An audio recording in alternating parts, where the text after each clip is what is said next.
বিড়াল পালা তো যাবে, এতে কোনো সন্দেহ নাই।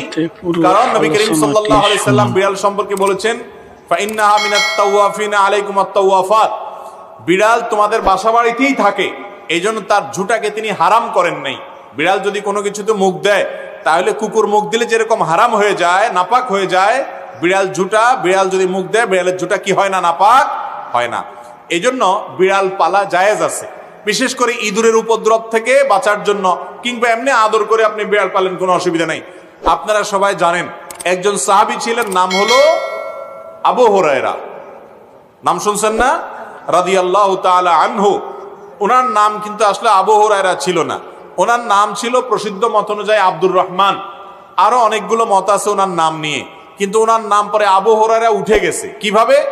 ওনার একটা বিড়াল ছিল, জামার হাতার ভিতরে এই বিড়াল ভরে অনেক সময় মসজিদে নিয়ে আসতেন। তো একবার নবী করিম সাল্লাল্লাহু আলাইহি ওয়াসাল্লাম তার ওই বিড়াল দেখে, তার সবসময় তার সাথে সাথে বিড়ালটা থাকে, এটা দেখে তাকে বললেন, ও বিড়ালের বাপ। আবু হুরায়রা মানে বিড়ালের বাপ। এরপর থেকে ওনার নাম হয়ে গেছে কি, বিড়ালের বাপ। আসলে কি তিনি বিড়ালের বাপ ছিলেন?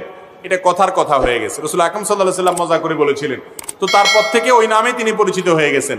তাহলে তিনি যেহেতু বিড়াল পালতেন, নবী সাল্লাল্লাহু আলাইহি ওয়াসাল্লাম দেখেও বরং রসিকতা করেছেন, কোনো নিষেধ করেন নাই। তাহলে বোঝা গেল আমাদের বাসা বাড়িতে বিড়াল পালার কোনো অসুবিধা নাই।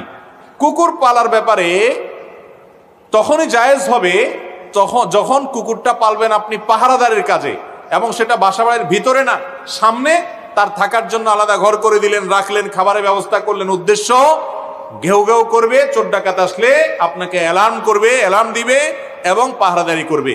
পাহারাদারের জন্য কুকুর পালা জায়েজ আছে, শিকার করার জন্য কুকুর পালা জায়েজ আছে।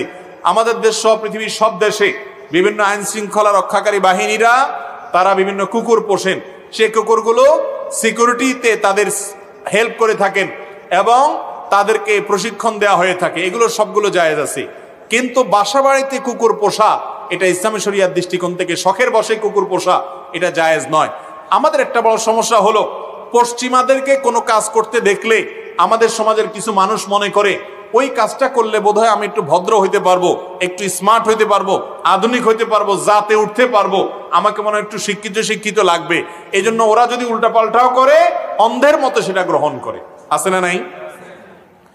নবী করিম সাল্লাল্লাহু আলাইহি সাল্লাম বুখারীর হাদিসে বলেছেন, লা তাদখুলুল মালাইকাতু বাইতান ফিহি কালবুন আও সূরা, যে বাড়িতে কুকুর থাকে, শখের বশে কুকুর পালে কেউ, সেই বাড়িতে আল্লাহর রহমত নিয়ে ফেরেশতা প্রবেশ করে না। তাহলে নবী করিম সাল্লাল্লাহু আলাইহি সাল্লাম নিষেধ করেছেন। এবং কুকুরের মধ্যে কিছু কিছু কুকুর আছে শয়তানের সুরত ধরে আসে। আপনারা দেখবেন হাদিসে যেটা নিষেধ আছে ওইটা আরো বেশি করে। পশ্চিমারা বিড়ালও পালে, কিন্তু বিড়ালের চেয়ে কুকুরের সাথে দুস্তিটা একটু বেশি, কারণ হাদিসে নিষেধ আছে, এই জন্য শয়তান ওটা আরো বেশি করে করায়, ক্ষতিগ্রস্ত করতে চায়।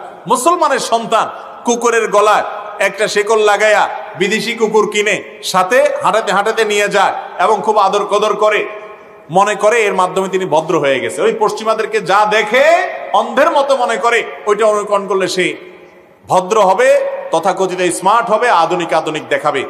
এরা হলো সবচাইতে বেশি পশ্চাৎপদ, এরা হলো সবচাইতে বেশি বিবেককে অন্যের গোলামি করে নিজেকে গোলামের জিঞ্জিরে আবদ্ধ করে ফেলেছে। মুসলমানের জন্য কুকুর শখের বশতে পালা জায়েজ নাই, তবে প্রয়োজনে বশতে পালতে পারেন।